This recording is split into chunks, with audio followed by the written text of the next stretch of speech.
I love this question. Does the GI1 powder work for methane and hydrogen sulfide SIBO?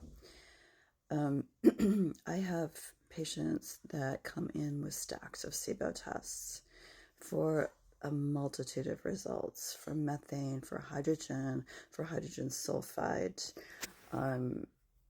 And they've been treated over and over again using Xifaxan, using herbal antimicrobials, using biofilm treatments, using motility treatments, using prescriptions, and using natural treatments, and yet they still have their symptoms. And what I'm thinking is that they are sulfur deficient, because when we clean up the sulfur cycles and go through the GI1 protocol, all of the symptoms resolve.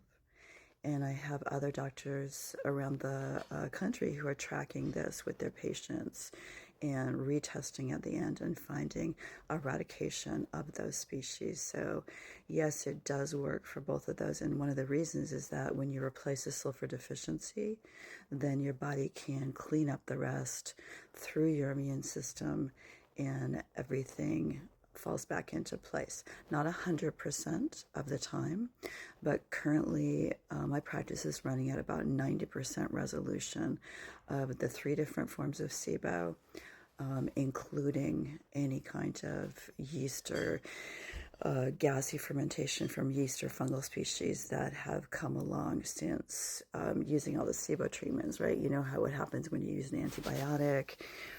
It can trigger a fungal infection, and in the case of SIBO, it triggers that in the gut. So it looks like you haven't eradicated it when really you've just got a new problem. Hope that helps.